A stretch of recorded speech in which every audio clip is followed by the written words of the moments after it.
Petit coup de gueule en rapport à un mot qui m'agace vraiment, c'est résistance. La résistance. Pourquoi? Lorsqu'on me dit résistance, moi ça me fait penser à nos grands-parents en période de Seconde Guerre mondiale. Ils formaient des petits groupes d'opposants, ils faisaient des actions au mieux, etc.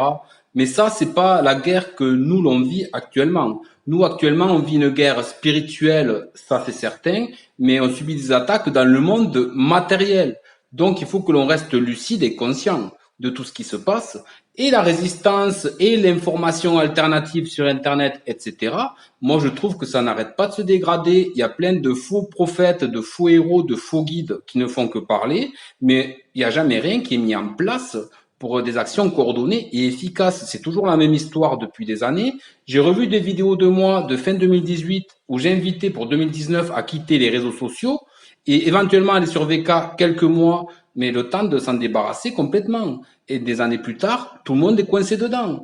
Dès que c'est flagrant, comme YouTube ou Facebook, qui a trop de censure et de fichage, les gens vont sur Odyssée, sur Telegram, etc.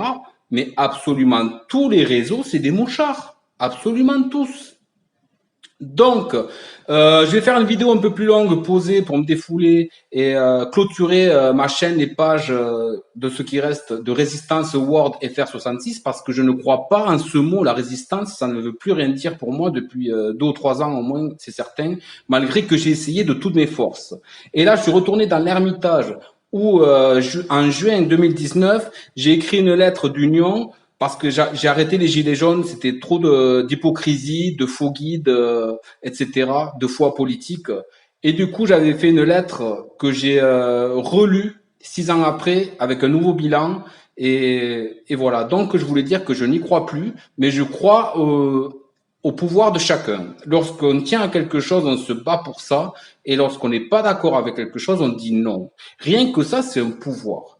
Il faut pas avoir une pression de masse et dire oui à quelque chose lorsque vous n'êtes pas d'accord, parce qu'il y a beaucoup de gens qui disent oui. Si vous, c'est non, il faut s'affirmer et il faut assumer ce que l'on dit, ce que l'on fait. Et avec notre époque, en plus de l'anonymat Internet, les gens assument, enfin, n'assument pas et affirment trop de choses sous avatar. Et au moment de l'action et au moment d'être dans le réel en tant que personne identifiable, il n'y a plus personne. Donc, vous, qu'est-ce que vous pensez de la résistance, de l'évolution, de la réelle utilité depuis au moins 10 ans, ou disons depuis au moins les Gilets jaunes?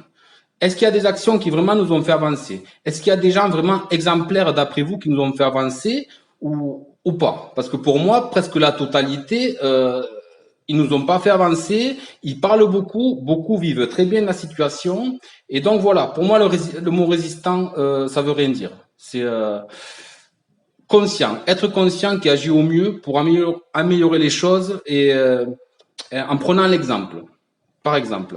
Donc, j'en reste là, je fais une vidéo plus longue, n'hésitez pas à donner votre avis, et moi, ça va me servir pour clôturer une page qui traîne, il ne faudra pas que je la reprenne. Je ne vais pas refaire l'erreur de parler d'actualité. On a voulu me réaspirer vers ça, c'est pas fait pour moi, j'ai assez donné. Mais voilà, en tout cas, je soutiens tous les mouvements et toutes les actions utiles et les gens qui essayent. Moi, j'ai essayé de toutes mes forces, je n'abandonne pas, mais je ne crois plus en l'union et je ne crois plus en la résistance comme elle est présentée. Et donc, je vais clôturer aussi avec cette lettre que j'ai refaite 6 ans après dans l'Ermitage. Voilà, voilà.